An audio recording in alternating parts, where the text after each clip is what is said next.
Bus stand কেন্দ্রিক আমাদের এখানকার বাস মালিক, বাস শ্রমিক সহ এলাকাবাসী যাদের সহযোগিতায় আমাদের ছাত্ররা সেদিনকার এইখানে ঢাকার সাথে বরিশালকে বিচ্ছিন্ন করে শেখ হাসিনাকে বিদায়ের জন্য কর্মসূচি বাস্তবায়ন করতে পেরেছিল। সেই সমস্ত সহযোদ্ধাদের যাদের সহযোগিতা আমাদের ছাত্ররা এই আন্দোলন করতে পেরেছিল। আমরা আজকে স্মরণ করছি বরিশালের স্কুল ছাত্র থেকে আরম্ভ করে সর্বস্তরের ছাত্ররা, কলেজ, বিশ্ববিদ্যালয়, মেডিকেল সহ যারা রাস্তায় নেমে আসার কারণেই 17 বছরের ফ্যাসিস্টদের কবল থেকে জাতি সেদিন মুক্তি পেয়েছিল। আমরা সকলকে স্মরণ করছি এবং ধন্যবাদ জ্ঞাপন করছি। সবার সুস্বাস্থ্য দীর্ঘায়ু কামনা করছি। সম্মানিত উপস্থিতি, আজকের এটি স্মৃতিচারণ অনুষ্ঠানের দিন।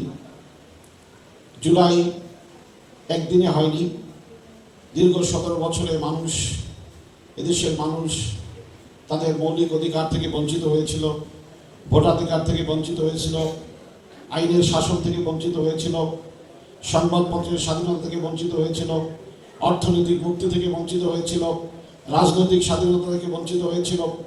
এই দেশের হেন অন্যায় নাই যেটি 17 বছরে ফ্যাসিস্ট সরকার করেনি। বহু মায়ের কোলে আজও তার সন্তান ফিরে আসেনি, সন্তানগুলোকে গুম করা হয়েছিল। আমাদের ভাবতে ঘৃণা লাগে, এই গুমের নায়ক ছিল বরিশালের একজন কুলাঙ্গার। আজকে সে জেলে আছে। মানুষের মগজ গরম, মগজ তার হাতে লাগলে সে আনন্দ অনুভব করত। কতটা পৈশাচিক পিশাচ বরিশালের মাটিতে জন্মগ্রহণ করছে তা ভাবতে আমাদের লজ্জা লাগে। আমরা বলছেন তোমাদের বিলের প্রয়োজন নাই, খাবার যা প্রয়োজন নিয়ে নাও। এই যেন আবাবিলের পক্ষ থেকে, আল্লাহর পক্ষ থেকে আবাবিল হয়ে সাহায্য সেদিনকার এই জমিনে এসেছিল। এই 24-এ সেদিন এই ফেসিবাদী সরকার তারা বুঝেছিল যে এই আন্দোলনের পিছনে জামাত ইসলাম এবং ইসলামী ছাত্র শিবিরের গুরুত্বপূর্ণ ভূমিকা রয়েছে। এই জন্য তারা কর্মসূচি নিয়েছিল আমাদের নেতৃবৃন্দকে গ্রেপ্তার, হয়রানি, গুম, খুন এবং কারাবন্দী করা।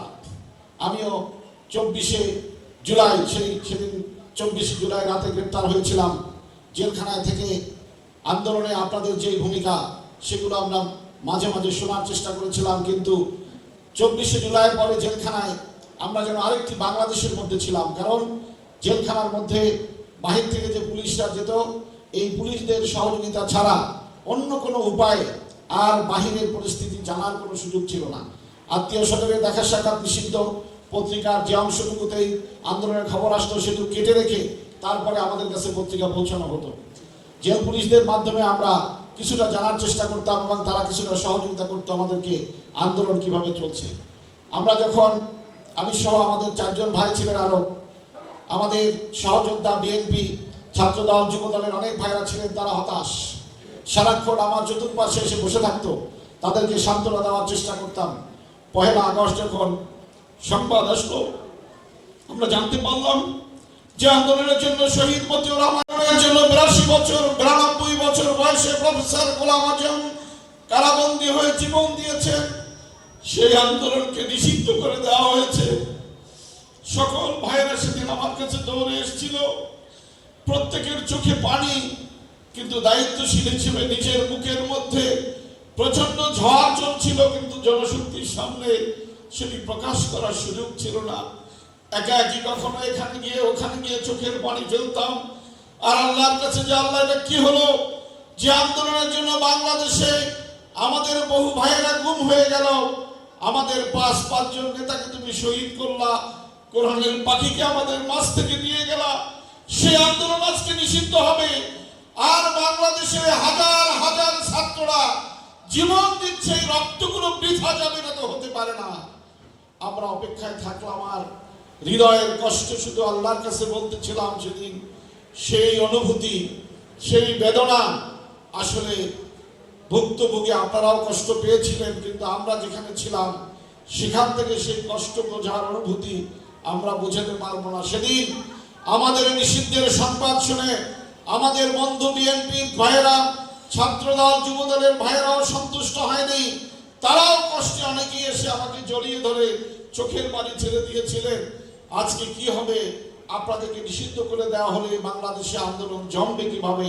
আমাদের দিয়ে তো এটা সম্ভব না, আমাদের নেতৃত্ব দিয়ে এটা সম্ভব না। এই স্বীকৃতিও সেদিন তারা দিয়েছিলেন। একে একে যেতে যেতে 5ই আগস্ট আসলো। হঠাৎ করে একজন পুলিশ অল্প বয়সী দৌড়ে এসে বলল, স্যার খবর আছে। কি খবর? একটা কিছু হচ্ছে, সেনাপ্রধান ভাষণ দিবে। আমি উজু করে গিয়ে টেলিভিশনের সামনে বসলাম। সময় যাচ্ছে, 1টা 2টা, দুপুরের খাওয়া দাওয়া ভুলে গেছি। সেনাপ্রধান ভাষণ দেবে, তাহলে একটা কিছু হবে। ওই ছেলেটা একটু পর পর দৌড়ে আসে, স্যার দেখেন বাইরে আগুন জ্বলতেছে। ওই সাদেকের বাড়িতে জনতা আগুন দিয়ে দিছে। তখন জেলখানার মধ্যে একটা ভিন্ন পরিবেশ তৈরি হয়ে গেল। এরপরে যখন সেনাপ্রধান বক্তব্য শুরু করলেন, আমি দেখলাম যে যাদেরকে কোনো দিনও নামাজ পড়তে দেখি নাই জেলখানায়, প্রত্যেকটা কয়েদি আল্লাহর দরবারে সিজদায় পড়ে গেল। আল্লাহু আকবার। শেখ হাসিনা পালিয়ে গেছে, ফ্যাসিস্ট পালিয়ে গেছে, বাংলাদেশ নতুন করে স্বাধীন হয়েছে। আমাদের প্রত্যেকজন কয়েদি প্রত্যেকে সেদিন সিজদায় পড়ে গেল, আর একে অপরকে জড়াই ধরে ঈদের দিনের মতো কোলাকুলি করা শুরু করলো। এই যে আনন্দ, এই যে অনুভূতি, এই যে স্মৃতি, এইটা আমরা দেখি নাই। 71কে আমরা এই 24-এ অনুভব করেছিলাম। 24-এর লড়াইটা হয়েছিল আমাদের ছাত্রদের কাছে। স্লোগান ছিল একটাই, উই ওয়ান্ট জাস্টিস, আমরা ন্যায় বিচার চাই। আজকের এই স্মৃতির জায়গায়, নতুল্লাবাদের মতো জায়গায় দাঁড়িয়ে আমরা বলতে চাই, বরিশালের 3টি জায়গায় স্মৃতি, নতুল্লাবাদ, চৌমাথা এবং বিশ্ববিদ্যালয় এলাকা। আমরা আগামীকালকে বিশ্ববিদ্যালয়ের জনগণকে নিয়ে, সেখানে ছাত্র ভাইদেরকে নিয়ে স্মৃতি শুনবো, সেখানে কিভাবে লড়াই হয়েছিল। এই বৈষম্যহীন বাংলাদেশ, ন্যায় ইনসাফ, জাস্টিস যদি পেতে চাই, তাহলে বাংলাদেশে জুলাই সনদ বাস্তবায়নের কোনো বিকল্প নেই। আজকে সরকারকে বলবো, কোন টালবাহানা করে লাভ হবে না। অবিলম্বে জুলাই সনদ মেনে নিতে হবে। আর না হয় যেই যোদ্ধারা লড়াই করেছিল তার কয়েকজন এখানে কথা বলেছে, আপনারা শুনেছেন তাদের কণ্ঠে দৃঢ়তা। যদি জুলাই সনদ বাস্তবায়ন না হয়, আবার প্রয়োজনে বাংলার জনতা লড়াই করতে নামবে, আবার মুখ পেতে রক্ত দিবে, আবার আহত হবে, আবার কারাগারে যাবে। জুলাই সনদ বাস্তবায়ন না করে ঘরে ফেরা হবে না ইনশাআল্লাহ। আবু সাইদের লড়াই, মুক্তের লড়াই, শান্তের লড়াই, আমিদের লড়াই, ইনসাফপূর্ণ বাংলাদেশ, সেই ইনসাফপূর্ণ বাংলাদেশ কায়েম করেই আমরা ঘরে ফিরবো ইনশাআল্লাহ। আপনারা রাজি আছেন? আসুন সংগ্রামী বন্ধুগণ, আমরা সরকারকে বলবো, শুভ বুদ্ধির পরিচয় দিন। জুলাইয়ের সাথে গাদ্দারি করবেন না। রক্তের সাথে বেঈমানি করে পৃথিবীর কোন শাসক টিকে নাই, আপনারাও টিকতে পারবেন না। যা শুরু করেছেন, চাঁদাবাজি কয়েক গুণ বৃদ্ধি পেয়েছে। দ্রব্যমূল্যের ঊর্ধ্বগতি, আজকের মানুষের দ্রব্যমূল্যের ঊর্ধ্বগতির কারণে মানুষের নাকাল অবস্থা। আজকে আবার বিভিন্ন জায়গায়, এমনকি নির্বাচন কমিশনের মতো একটা সেন্সিটিভ জায়গায়ও আপনারা দলীয় লোক নিয়োগ দিচ্ছেন। এইটা আবু সাইদের বাংলাদেশে জনগণ মেনে নেবেন ইনশাআল্লাহ। আমরা জানি নির্বাচনে কিভাবে জয়লাভ করেছেন, আবার সামনের নির্বাচনগুলোতে ওইভাবে জয়লাভ করার জন্যই আপনারা ঘাটে ঘাটে দলীয় লোক বসাচ্ছেন। সেই আশায় ঘুরে বাড়ি বাংলার আবু সাইদের ভাইরা বেঁচে থাকতে এই গান যা শুনেছে, এই মুখে যে স্লোগান উঠেছে, তা মুহূর্তেই আলাদা করে দিয়েছে ইতিহাসের গতিপথ। কি ঘটেছিল এই সময়? আগ্নেয়গিরির মতো জ্বলে উঠেছে ঢাকা, চট্টগ্রাম, রাজশাহী, সিলেট, খুলনা, বরিশাল সহ সারা দেশের প্রতিটি জেলার মানুষ। কোথাও সন্তর্পণে বেড়ে উঠছে ছাই চাপা দ্রোহ, কোথাও বাতাসের শীষ কাটে বুলেট, জেগে ওঠে বিদ্রোহ। বুকের তাজা রক্ত ঢেলে দেয় আবু সাইদ, আলী রায়হান, শান্ত, মুগ্ধ, আব্দুল্লাহ সহ হাজারো ছাত্র জনতা। প্রিয়তমা বধূ অনন্তকাল ধরে অপেক্ষায়, বাড়ি ফিরবে স্বামী। মা বাবা অপেক্ষায়, ছেলে বাড়ি ফিরবে, স্নেহের সন্তানকে আদরে জড়াবে। গুম হয়ে যাওয়া মানুষদের মিছিলে যুক্ত হচ্ছে প্রতিনিয়ত নানান দল, মত, পেশার মানুষ। নির্বিচারে বিনা অপরাধে খুনের শিকার হচ্ছে কিশোর থেকে বৃদ্ধ পর্যন্ত। দেশ জুড়ে মেগা প্রজেক্ট করে একদিকে দৃশ্যমান উন্নয়ন আর অন্যদিকে লুটপাটের মহোৎসব। জনগণের বিলিয়ন বিলিয়ন ডলার চুরি করে বিদেশে পাচার।